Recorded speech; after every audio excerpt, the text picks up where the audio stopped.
What'll I tell you about? You want banshees? Banshees, yeah. Alright. Let's see what I start out with banshees. Oh yeah. In Ashmount, that's where my mother was born, a mile and a half up from Leenane. And there was, my grandfather's name was Tobias Bernard Joyce, and then his cousin lived a stone's throw up from him. And he was what was his name?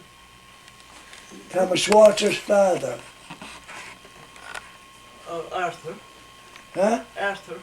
Was it Arthur? Arthur. Arthur Joyce, a cousin of his. But Arthur Joyce died.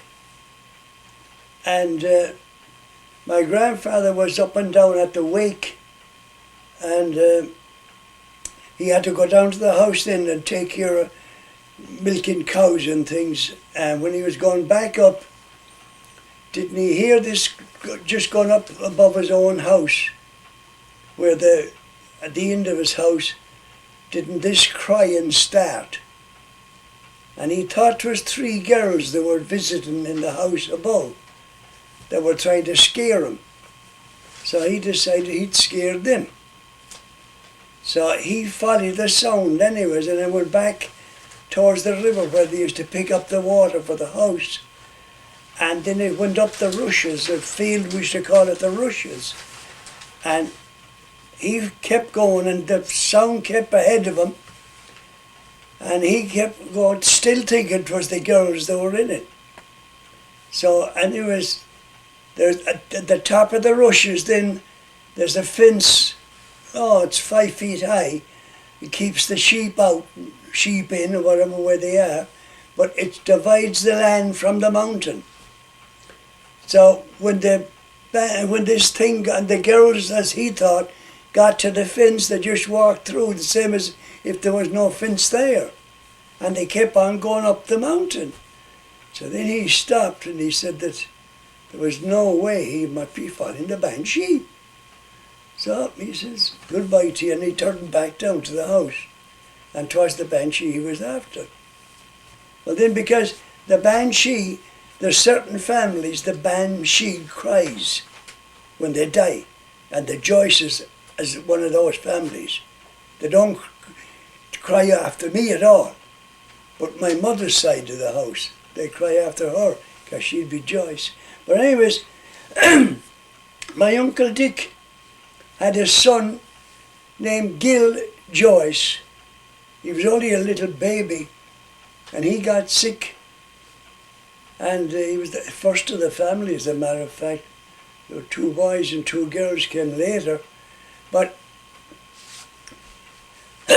Gil was dying, and the next thing was, out in the street in the square of Clifton, they heard the Banshee crying the kid. He was a Joyce. So anyways, then it came to my grandfather's turn when he was dying. And Rosie and Annie, that's Mrs. Deegan, they were sitting up with him, my grandfather, this night. He was on his way out. And about 2 o'clock in the morning, Annie said to Rosie, why don't you go up to the kitchen and get some tea? You know?